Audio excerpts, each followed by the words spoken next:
So hey guys, আসসালামু আলাইকুম, welcome to my YouTube channel Raju সোয়াল। আজকে আমরা যাচ্ছি বলিহার রাজবাড়িতে, নওগাঁ ব্রিজ থেকে।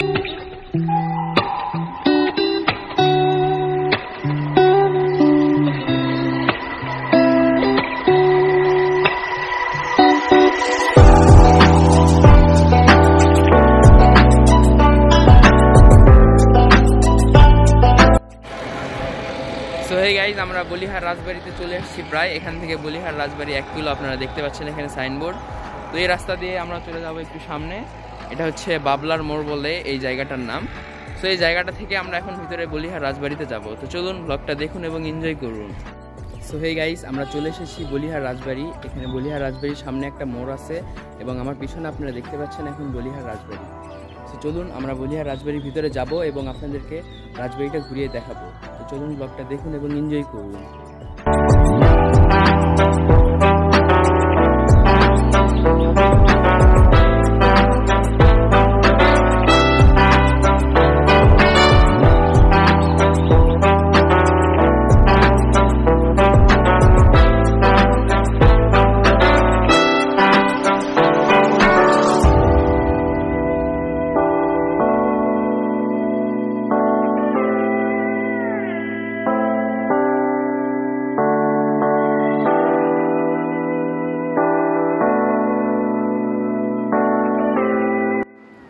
সো ভিউয়ার্স, আপনারা এখন দেখতে পাচ্ছেন আমি বলিহার রাজবাড়ির ভিতরে চলে এসেছি।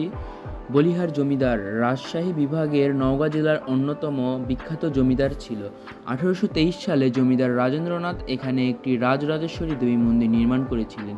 তিনি মন্দিরের পিতলের তৈরি রাজেশ্বরী দেবীর একটি মূর্তি স্থাপন করেছিলেন। মূর্তিটি বলিহার সহ এই অঞ্চলের প্রসিদ্ধ ছিল। বলিহার জমিদার পরিবার প্রতিষ্ঠা করেছিলেন নৃসিংহ চক্রবর্তী। বলিহার জমিদার বাড়ির অনেক রাজা উচ্চশিক্ষিত ছিলেন। তার মধ্যে কৃষ্ণেন্দ্রনাথ রায় বাহাদুর রাজা বিখ্যাত লেখক ছিলেন। তার লেখা উল্লেখযোগ্য গ্রন্থগুলো হল কৃষ্ণেন্দ্র গ্রন্থাবলী প্রথম ও দ্বিতীয় খণ্ড। অবকাঠামো: রাজবাড়ির সামনে রয়েছে প্রকাণ্ড তোরণ, ভেতরে কম্পাউন্ডের নাটমন্দির, রাজরাজেশ্বরী মন্দির, জোড়া শিব মন্দির আর বিশাল 3 তলা বিশিষ্ট জমিদার বাড়ি। যদিও বিভিন্ন মন্দিরের দেয়ালে কারুকাজ, মূল্যবান রিলিফের কাজগুলো এখন অস্পষ্ট ও ভাঙ্গা। এই কারুকাজগুলোই ছিল এই মন্দিরগুলোর শোভাবর্ধক। বলিহারের জমিদার বাড়ি এলাকায় 330টি দিঘি এবং পুকুর ছিল। এর মধ্যে মালাহার, সীতাহার, বলিহার, অন্তহার উল্লেখযোগ্য। প্রাসাদের সামনে একটি ছোট চিড়িয়াখানা ছিল, যেখানে বাঘ, ভাল্লুক, বানর, হরিণ সহ নানা প্রজাতির পশু পাখি ছিল। অবস্থান: নওগাঁ সদর উপজেলার বলিহার ইউনিয়নে। বলিহার রাজবাড়ি নওগাঁ রাজশাহী সড়কের পশ্চিমে ও নওগাঁ জেলা শহর থেকে 18 কিলোমিটার পশ্চিমে। বলিহার ইউনিয়নে কুরমইল মৌজায় বলিহার রাজবাড়ি অবস্থিত।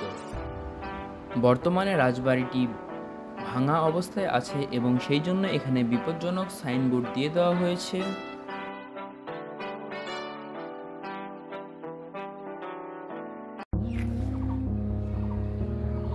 আমরা আপনাদেরকে একটু ভিতরে ঢুকে দেখানোর চেষ্টা করতেছি। এখন এটা অনেক রিস্কি হয়ে আছে, অনেক পুরাতন ভবন।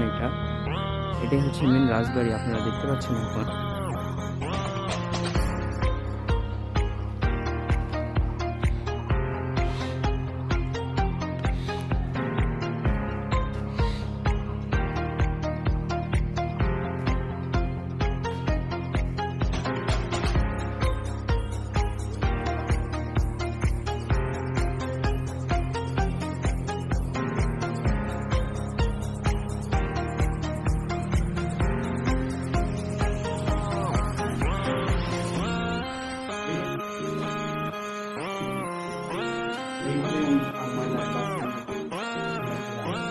এই হরিপুরে আছে বর্তমানে বিল্ডিংটা।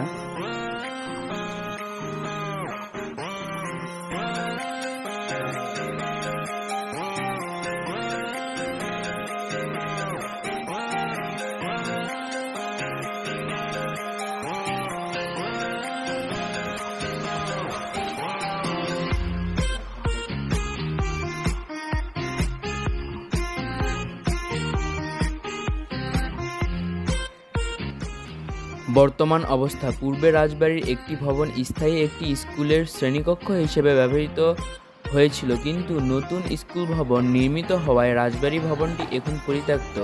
প্রাসাদের ভেতর অবস্থিত দেবালয় পূজা অর্চনার কাজে ব্যবহৃত হয় এবং প্রাসাদের পেছনে বিশাল আকারের দুইটি শিবলিঙ্গ পাশাপাশি রয়েছে।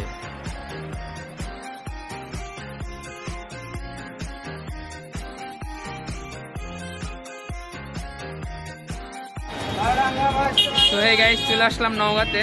নওগাঁ এখন বাটার মোড়ে আছি। এখন আমরা একটু দুপুরে লাঞ্চ করব। লাঞ্চ করার পর আমরা বাসায় চলে যাব।